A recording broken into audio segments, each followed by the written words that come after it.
Okey, Darwish dan Arfa, hari ni kita nak belajar guna rumah bunyi huruf. Okey, dekat rumah bunyi huruf ni dia ada 5 tingkap. Okey, 1, 2, 3, 4, 5. Jadi, cuba kamu sebut huruf apa? Okey, huruf A bunyi dia A. Mulut macam mana A? Tengok ni. Mulut nganga luas. A. Okey, yang ni I bunyi dia Okey, tengok macam mana mulut dia? Mulut gembira. Okey, yang ni I. Huruf I bunyi dia I. Nampak gigi? Bagi nampak gigi. I. Seterusnya O. Mulut muncung. O. Bulat dan muncung. O. Dan seterusnya U bunyi dia U. Muncung ke depan lagi.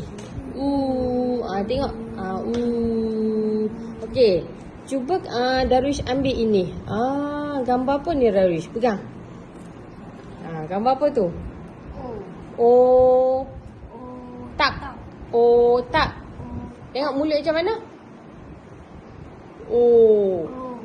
Macam mana mulut?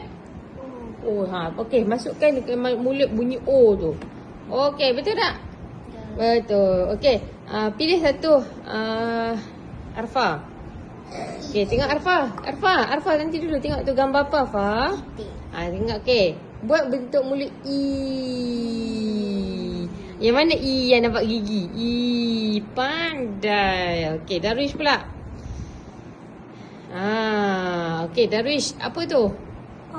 Apa tu? Ayam. Macam mana mula Okey, mana mula masuk dekat Okey, huruf apa tu? Ayam. Huruf apa? Dia ada nama huruf tu.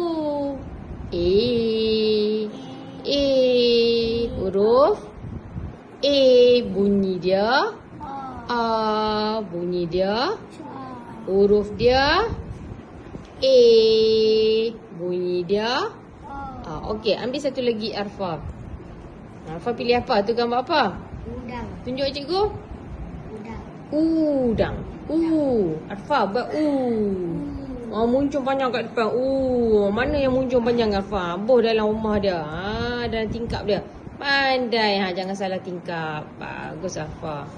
Okey. Itu adalah U.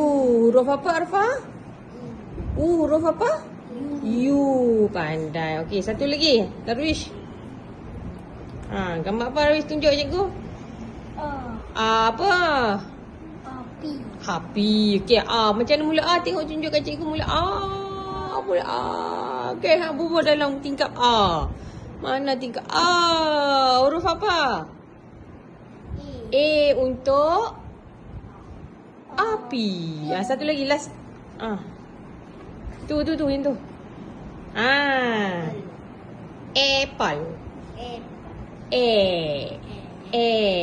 Tunjuk boh mana A. Tengok cikgu Iya. Betul tak tingkat A tu? Betul tak?